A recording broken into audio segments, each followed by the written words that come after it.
মমতা ব্যানার্জি বাংলাদেশের স্বাধীনতার বিরুদ্ধে যে বক্তব্য দিয়েছে, 24 ঘন্টার মধ্যে পররাষ্ট্র উপদেষ্টাকে ভারতের রাষ্ট্রদূতকে তলব করে শোকজ করতে হবে। তা আমাদের যে আশঙ্কা, সুযোগ পেলে ইন্ডিয়া কি করবে? বাংলাদেশে হস্তক্ষেপ করবে। মোদীকেও বলে দিচ্ছি আর মমতা ব্যানার্জিকেও বলে দিচ্ছি, সাবধান, বাংলাদেশের দিকে হাত বাড়াবা, 14 কোটি মুসলমান ওই কালো হাতকে ভেঙে দিবে। আপনাদেরকে একটা ভয়ঙ্কর সংবাদ শোনাচ্ছি। পশ্চিম বাংলার মুখ্যমন্ত্রী মমতা ব্যানার্জি, এই নষ্টা ভ্রষ্টা মহিলাটি ভারতের প্রধানমন্ত্রী মুসলমানদের রক্তে যার হাত রঞ্জিত সন্ত্রাসী খুনি মোদীকে বলেছে বাংলাদেশে শান্তি রক্ষী বাহিনী পাঠাতে। আপাতত থাক।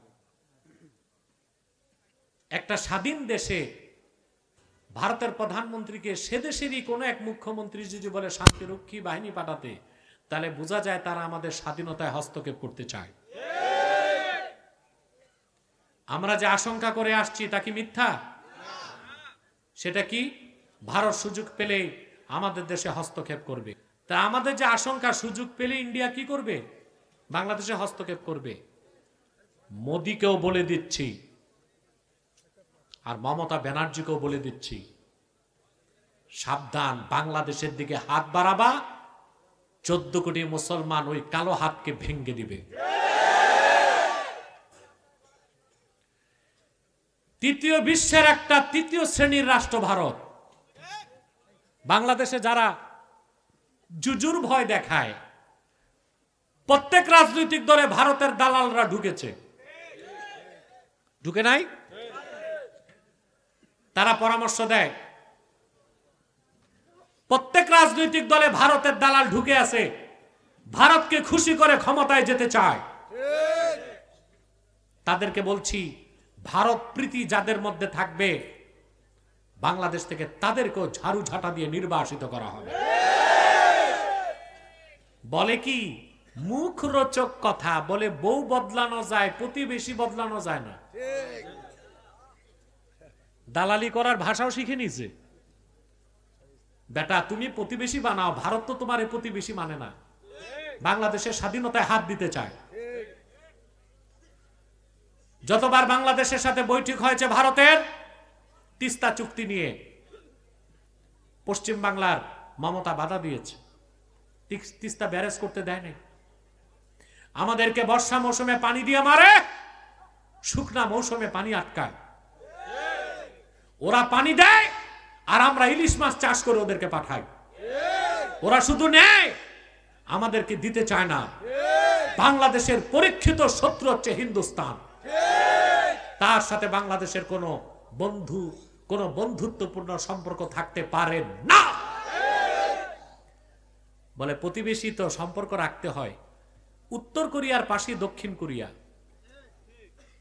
উত্তর কোরিয়ার নিকট প্রতিবেশী দক্ষিণ কোরিয়া। আপনারা জানেন, দক্ষিণ কোরিয়া থেকে মানুষ তো দূরে থাক, একটা বিড়ালও উত্তর কোরিয়ায় ঢুকতে পারে না। ওরা প্রতিবেশী বুঝে না। আমেরিকার নিকট প্রতিবেশী মেক্সিকো, আমেরিকা মোটা কাটা তারের বেড়া দিয়ে মেক্সিকো আলাদা করে রাখছে। প্রতিবেশী সম্পর্ক নাই, কারণ শত্রু তো শত্রুই। ভারত কাটা তারের বেড়া দিয়ে আমাদের দেশের লোক যাইতে দেয় না, কিন্তু ওদের দেশের চোর চামার আর ফেন্সিডিল ব্যবসায়ীকে ঢুকায়। ফারাক্কায় বাদ দিয়া পানি দিয়ে আমাদেরকে কষ্ট দেয়। ভেজাল ওষুধ পাঠায় আমার দেশের মানুষগুলোকে হত্যা করে। বাংলাদেশের 16 বছর যারা নির্যাতন করেছে, তাদেরকে হিন্দুস্তান সহযোগিতা করেছে। এদেশের আলেম ওলামার উপর যত নির্যাতন নিপীড়ন হয়েছে, ভারতের পরামর্শ হয়েছে। বাংলাদেশের স্বাধীনতার শত্রু হিন্দুস্তান, মমতা ব্যানার্জির কথায় তা প্রকাশ পেয়েছে।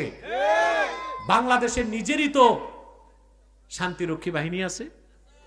আফ্রিকা মহাদেশে, উগান্ডাতে, বুরুন্ডিতে, নাইজেরিয়াতে, বিভিন্ন দেশে বাংলাদেশের সাহসী সেনাবাহিনী শান্তিরক্ষী হিসেবে দায়িত্ব পালন করে।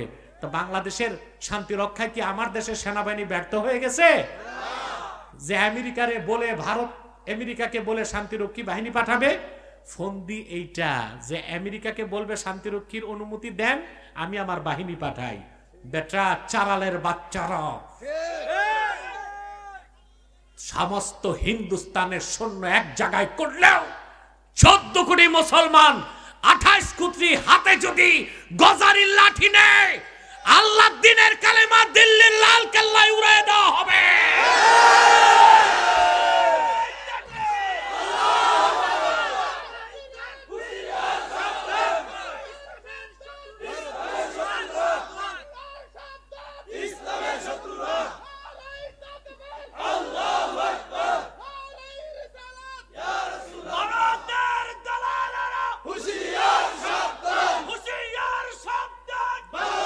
সম্মানিত সুধী, মমতা ব্যানার্জি বাংলাদেশের স্বাধীনতার বিরুদ্ধে যে বক্তব্য দিয়েছে, 24 ঘন্টার মধ্যে পররাষ্ট্র উপদেষ্টাকে ভারতের রাষ্ট্রদূতকে তলব করে শোকজ করতে হবে, নতুবা বাংলাদেশের মানুষ